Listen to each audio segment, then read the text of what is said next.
If that's the case, then he has to be more urgent, because the main character in this novel, Choi-han, will be coming to Weston soon. Kale's carriage ran down the street and stopped in front of a tea house called the Poetic Tea Perfume. He got out of the car, looked around, suddenly realized that the driver was still standing behind. His scared face was a bit pitiful. He must have been intimidated by the rotten personality of the real Kale many times. So he ordered him to go first and went into the bar alone. Inside, everyone looked at Kale with fear on their faces. Except for the fat panther shop owner who looks like a thrifty piggy bank over there. A damn rich Billows. Facing him, Kale, who didn't like to mess around, said the purpose of coming here is that he will rent the 3rd floor of the tea house for the rest of today, along with a tea that is not bitter and a good book to read. After ordering, Kale paid Billows. His face was frozen. 1 million gallons is too much, but who is Kale? His family has nothing but money, that amount is nothing. That's why he treats the change as a bonus for him. So he treats the change as a reward for him. Abuse of money and rights. If he doesn't do it now, when will he do it? Kale looked up at the city gate through the window. Choi-han was just kicked out this morning, when he reported the attack to the Count. Instead of looking for information about the people who killed the person he loved, Choi-han prioritized sending the dead in a decent manner. What a kind person. The fake Kale thought back to the words that the real Kale said in the novel. That is, why do rulers like him have to care about the lives of useless people out there? The wine glass in his hand is worth more than the lives of useless people like Choi-han. And, after saying that in front of the main character, the obvious thing that happened was that he was knocked out. According to the novel, that's what happened. Just thinking about it made the fake Kale shiver. If it's too difficult, just let it go. Kale was about to stop thinking about what was written in the stub of the novel. He saw Choi-han being stopped by the guards outside the gate. They must be asking for identification. But someone like Choi-han doesn't have that. So it was natural for him to be rejected, but Kale knew that. For now he was just obediently walking away, but waiting until night to jump over the wall and sneak into the city.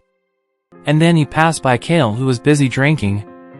We all know what will happen after that. Kale decided to leave the tea house. Before he left, he didn't forget to tell the owner Billows to reserve the place for him.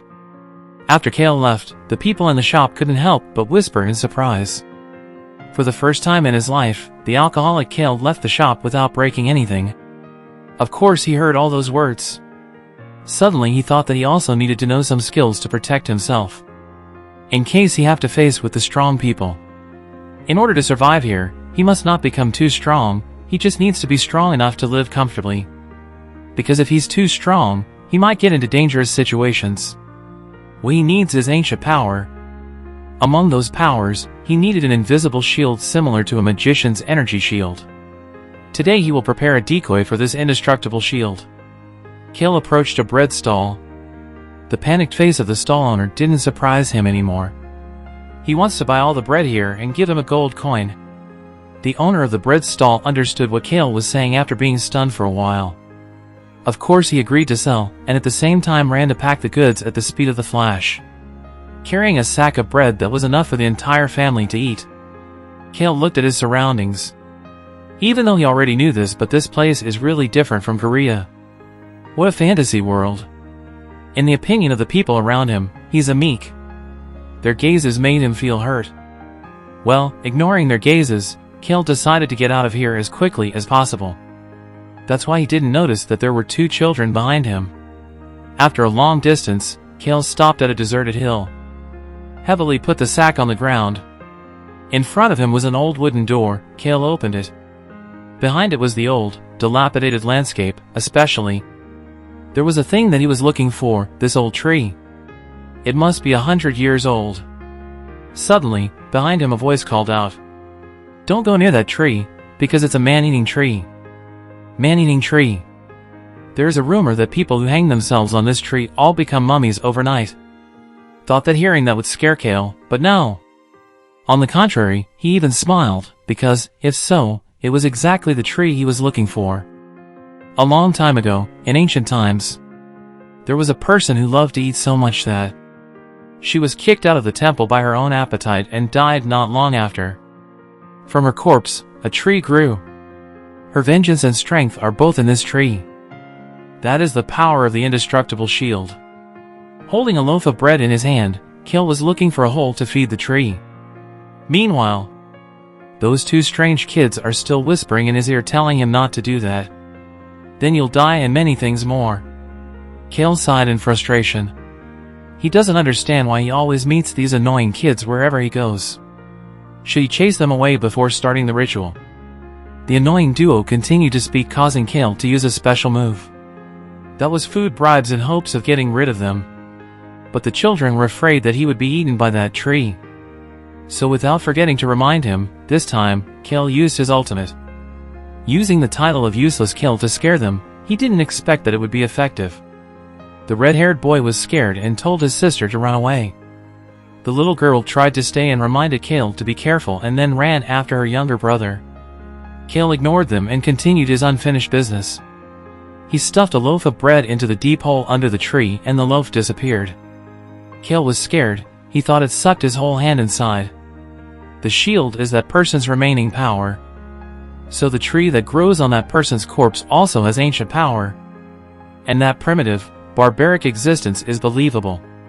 K-Uyn recalled the detail in the original. He had to feed the tree until the darkness disappeared. That darkness is formed by hatred. When it disappears, the light below it will appear, and once he sees that, the indestructible shield will surely belong to him. Without hesitation, K-Uyn poured all the bread left in the sack into the hole, until it's full. After swallowing all the bread K-Uyn brought from the hold, a savage roar resounded. K-Uyn thought he needed 10 more food sacks to be able to do that ritual.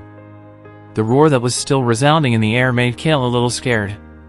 The hatred of that person must be very deep. He decided to come back tomorrow. On the way back, seeing the troublesome duo sitting and eating a piece of bread that he gave them, K-Uyn couldn't help but feel a little worried. They probably won't dare go near the tree.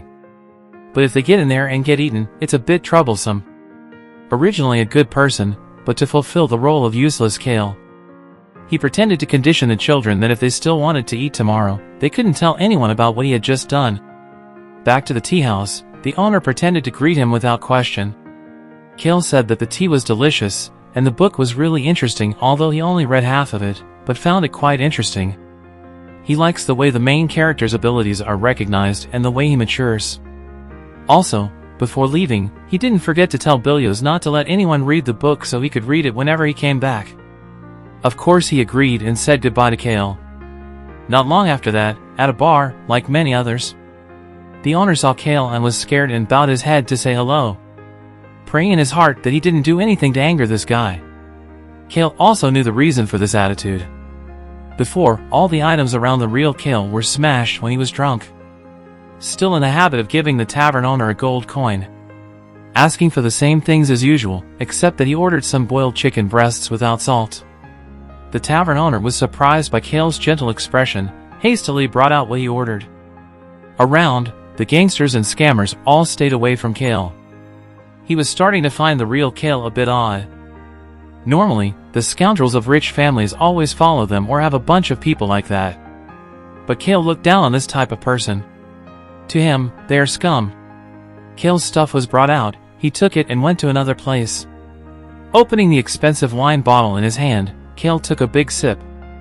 He felt his body begin to warm.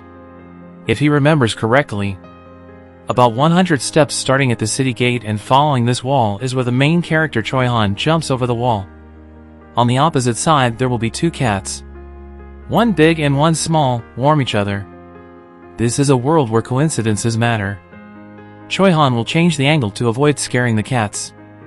And K-Uyn did indeed see Choi-Han here. He glanced at him inquiringly. K-Uyn started to feel a little nervous. Fortunately, alcohol calms him down.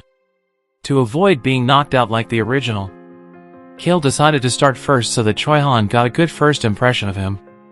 So he started acting like a professional actor who won an Oscar. First, he took the chicken breast he bought from the tavern to feed the cats. They were even smaller than he thought. K-Uyn started to shred the meat for them to eat. At first, the cat appeared to probe, smell and smell again, and finally, without a doubt, they devoured it. After taking care of the cats, K-Uyn started to befriend Choi-Han, asking if he had anywhere to go or if he was hungry. As expected, he didn't answer, silently watching him. Kale asked why he didn't answer. Finally this time, Choi-han took the bait, answering he was hungry.